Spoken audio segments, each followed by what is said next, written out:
నీకన్నా నాకన్నా పిసినారు బ్రో. అందరికీ ఒకే ఒక్క జీవితాన్ని ఇచ్చాడు. ఈ విషయంలో అంబానీ అయినా అడుక్కునేవాడైనా ఒక్కటే. అందరికీ ఉన్నది ఒక్కటే జీవితం. కానీ మనం మాత్రం ఈ కాస్త సమయాన్ని సంకనాకి ఇచ్చేస్తున్నాం. బాల్యం అంతా అమాయకత్వం, యవ్వనం అంతా తెలియనితనం, వయసు వచ్చాక బాధ్యతలు. తిరిగి చూసుకునేసరికి ముడ్డి కిందకి ఆర్టీసీ బస్సులో ముందు సీట్ వచ్చి ఉంటుంది.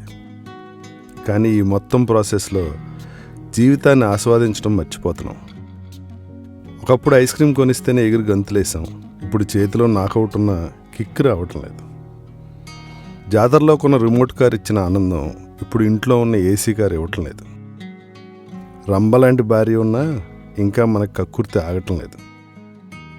చేసే జాబ్ నచ్చదు, ఉండే ఇల్లు నచ్చదు. 2000 పెట్టి బట్టలు కొని 2 సార్లు ఎక్స్చేంజ్ కోసం తిరుగుతుంటాం. టోటల్గా ఉన్నదానితో దొరికిన వాటితో తృప్తి పడటం ఎప్పుడో మానేసాం. మనకు ఆస్తి లేదని బాధ, పక్కింటోడికి ఉందని ఇంకా బాధ. సంపాదన కోసం అడ్డదారులు తొక్కేస్తున్నాం. మన ఎదుగుదలకు ఎవరైనా అడ్డనిపిస్తే తొక్కి పడేస్తున్నాం. అలా వచ్చిన ఆదాయంలో కాస్త హుండీలో వేసి దేవుణ్ణి కూడా పొల్యూట్ చేసేస్తున్నాం. టోటల్గా మంచి చెడ్డలు మర్చిపోయి మనసులు లేని మనుషులుగా మారిపోయాం. ఇక్కడ స్వచ్ఛమైన గాలి లేదు, స్వచ్ఛమైన జీవితాలు అంతకన్నా లేవు. అన్నం పెట్టి అమ్మ మీద అరిచేస్తుంటాం. అడిగింది కొనేవని నాన్న తిట్టుకుంటూ ఉంటాం. అన్నదమ్ములతో ఆస్తి తగాదాలు, అక్క చెల్లెళ్లతో పట్టింపులు, పిల్లనిచ్చిన అత్తమామల్ని వీలు దొరికినప్పుడల్లా ఉచ్చ పోయించేస్తుంటాం. భార్యతో అయితే ఎప్పుడూ గొడవలే. పిలిచి ఫ్రీగా మందు పోసే తాగుబోతు నాకుడుగులతో తప్ప మనం ఎవ్వరితో ప్రశాంతంగా బతకటం లేదు, ఎవ్వరిని ప్రశాంతంగా ఉంచటం లేదు. లైఫ్ని రేసులా మార్చేసుకున్నాం. నిద్రలేసిన దగ్గర నుంచి పరిగెడుతూనే ఉన్నాం.